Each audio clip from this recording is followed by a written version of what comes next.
Tiffin లో పోషకాలు లేవండి, పిండి పదార్థాలు మాత్రమే. ఇడ్లీ, అట్టు, ఉప్మా, పూరి, దోశ, చపాతి, పుల్కా, మీరు ఏదైనా తినండి, you name it, everything has only calories, nothing else. పోషకాలు లేవు. ఒకవేళ మేము ఫ్రూట్స్ తింటున్నాం అండి, ఈ రోజు ఫ్రూట్స్ పెద్ద ఉపయోగం లేదు. తెలుసా మీకు? సిమ్లా యాపిల్ కి ఫేమస్, అవునా కాదా? సిమ్లాలో, కాశ్మీర్ లో సిమ్లాలో క్యాన్సర్ కేసులు విపరీతంగా పెరుగుతున్నాయంట.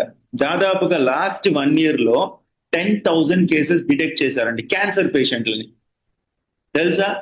ఎందుకు అంటే, క్యాన్సర్ ఎందుకు ఎక్కువ పెరుగుతుందంటే, ఎక్కువగా ఎక్కడైతే యాపిల్ పంట ఉందో ఆ పంట మీద విపరీతంగా పురుగు మందులు చల్లుతున్నారంట. ఇది నేను చెప్పింది కదా, ఆర్టికల్ ఉంది. ఇప్పుడు ఆ పంట చుట్టుపక్కల ఎవరైతే నివసిస్తున్నారో వాళ్ళందరూ క్యాన్సర్ అటాక్ అవుతుందంట. అదే పంట మనం కూడా తింటున్నాం. టు బి ఫ్రాంక్, మనం కూడా తింటున్నాం. అదే కదా తింటుంది. యాపిల్స్ ఎక్కడి నుంచి వస్తాయండి? కాశ్మీర్ నుంచి వస్తాయి. సో అదే పంట మనం కూడా తింటున్నాం. ఆ పురుగు మందుల అవశేషాలు మన శరీరంలో కూడా వెళ్తున్నాయి. అంటే నేను ఎందుకు ఇదంతా చెప్తున్నానంటే, ఇడ్లీ, అట్టు, ఉప్మా, పూరి తినట్లేదు సార్, మేము ఫ్రూట్స్ వెజిటేబుల్స్ తింటున్నాం, మాకు ఈ షేక్ అవసరం లేదనుకుంటే తప్పులో పప్పులో కాలేసినట్టే. ఎంతమంది ఒప్పుకుంటారు కరెక్టే అని?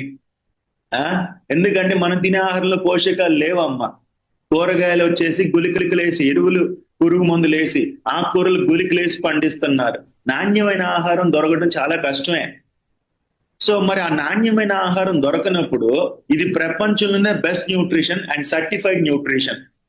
అంటే ఈ ప్రోడక్ట్ మీరు ఏదైతే తాగుతున్నారు, ఈ షేక్స్ కానీ సప్లిమెంట్స్ కానీ, this is the world's best nutrition product which has manufactured in care. భూమిలో పంట వేసినప్పటి నుంచి మన నోట్లోకి పోషకాలు వెళ్ళేదాకా ప్రతిదీ కూడా కేర్ఫుల్ గా పండిస్తారు, భయపడక్కర్లా.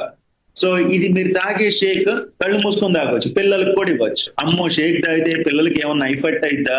కొంతమంది అంటారు, సార్ మా పిల్లలు షేక్ తాగుతున్నారు సార్, నేను తాగేటప్పుడు తాగొచ్చా?